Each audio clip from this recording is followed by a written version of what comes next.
Hello students, welcome to the online classes of Sardar Vallabhbhai Patel English Medium School Yaval. I am Kamini Bonde. Today we are going to learn Standard 5th subject EVS 1, lesson number 11, our home and environment, part 2. चलो बच्चों, हमने इस lesson के पहले part में कुछ topics देखे थे, याद है आपको? ये टॉपिक देखा था हमने, make friends with maps, map से दोस्ती, और उसमें हमने टाइप्स ऑफ हाउसेस देखे थे.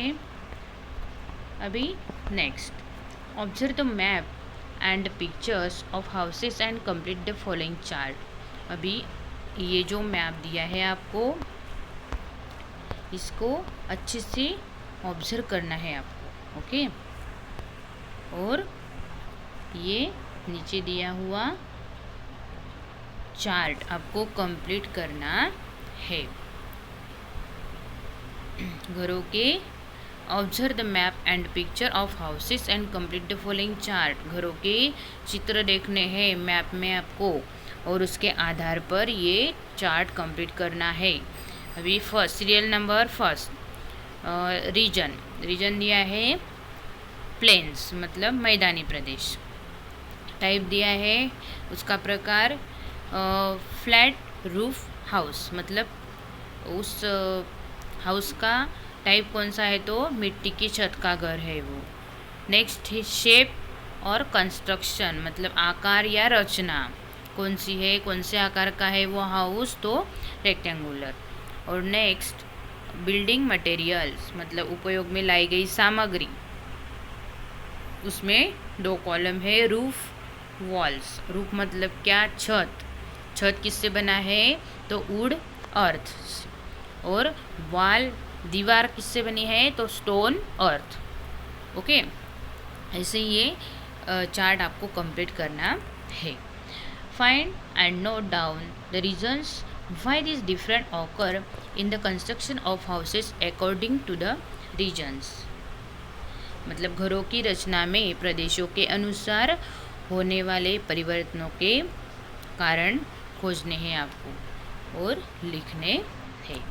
ऐसी एक्टिविटी है. Okay, people build houses to suit the climate of their region using the natural resources that are available.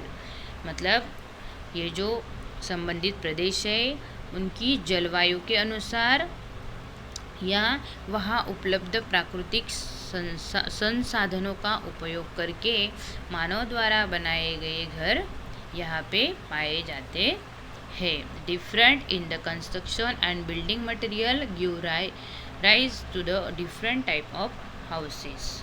मतलब घरों के प्रकार, उनकी रचना या बनाने के लिए उपयोग में लाई गई सामग्री, इसमें विविधता पाई जाती है, डिफरेंसेस होता है, और इसलिए हमें घरों के भिन्न भिन्न प्रकार, डिफरेंट टाइप्स ऑफ हाउसेस दिखाई देते हैं. Water, food, clothing and shelter are the basis needs of every human being. मतलब प्रत्येक व्यक्ति को भोजन, पानी, वस्त्र तथा निवास की आवश्यकता होती है ना. हमें वाटर, फूड, क्लॉथ और शेल्टर की नीड आवश्यकता होती है. However these needs are not fulfilled in the case of each and every person. परंतु इन आवश्यकताओं की पूर्ति सबके लिए होती है, ऐसा नहीं है. Then the following situation arise. और इसका कारण क्या है, तो नीचे दी गई जो घटनाएं हैं वो. ओके, देखेंगे हम क्या है. Around us we see many people who lack shelter, मतलब जिनके पास निवास नहीं है, ऐसे अनेक लोग हमारे आसपास रहते हैं. They seek shelter at the roadside, on footpaths, under bridges, in tumble down buildings, in railway or bus stations, and even on open grounds.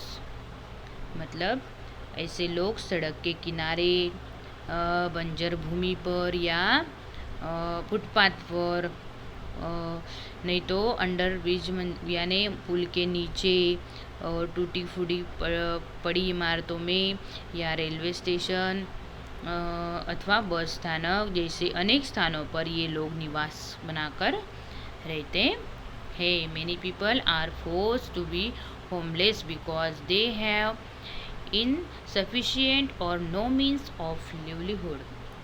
अभी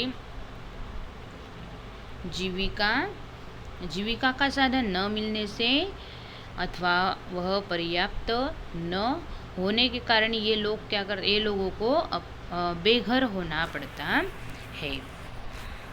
A section of our society being homeless in a social problem, मतलब बेघर होना एक क्या है, social problem, मतलब सामाजिक समस्या है। और that is why the government implements many schemes to provide home to the homeless. और ऐसे व्यक्तियों को घर बना कर देने के लिए गवर्नमेंट क्या करती है, अनेक योजनाएं चलाती है। In some of the cities the government makes night shelters available to the homeless, मतलब कुछ शहरों में सरकार की ओर से यानी गवर्नमेंट की ओर से बेघरों के लिए रात्रि निवास भी उपलब्ध कराए जाते हैं। ओके, अभी ये कुछ डायग्राम दी है हमें। वाई पीपल बिकेम होमलेस, मतलब बेघर होने के कारण दिए हैं यहाँ पे। उसमें पहला है लैक ऑफ एफोर्डेबल हाउसिंग, मतलब किफ़ायती घरों का अभाव। और नेक्स्ट है इनएडिक्वेट इनकम, मतलब इनएडवोकेट इनकम, मतलब अपर्याप्त आर्थिक आय। नेक्स्ट है पॉवर्टी, मतलब निर्धनता। नेक्स्ट है अनएम्प्लॉयमेंट, मतलब बेरोजगारी। नेक्स्ट है नेचुरल डिजास्टर, मतलब प्राकृतिक आपदा। और नेक्स्ट है फिजिकल एंड मेंटल डिजॉर्डर्स, मतलब शारीरिक तथा मानसिक बीमारी। We all have a right to clean portable water, sufficient food, a safe shelter and education, मतलब स्वच्छ पानी, पर्याप्त भोजन, निवास तथा शिक्षा हमारे क्या है, अधिकार है। नेक्स्ट है व्हाट्स द सॉल्यूशन, अब क्या करना चाहिए हमें। Construction work is going on opposite Ajit's house, that means constant loud noise and a lot of dust in the air. Ajit and his family have suffer this all the time. What can Ajit do to find a way out of this problem? मतलब देखो, अजीत के घर के सामने निर्माण कार्य चल रहा है, मतलब कंस्ट्रक्शन शुरू है, वहाँ पे कंस्ट्रक्शन वर्क शुरू है, तो इसलिए बहुत अधिक आवाज़ होती है और तथा धूल भी फैलती है। तो अजीत और उसके घर वालों को इससे बहुत कष्ट हो रहा है। तो इस समस्या से बचने के लिए अजीत को क्या करना चाहिए, उसको सॉल्यूशन बताना है आपको। आया समझ में आपको यहाँ तक? ठीक है, थैंक यू डियर स्टूडेंट्स।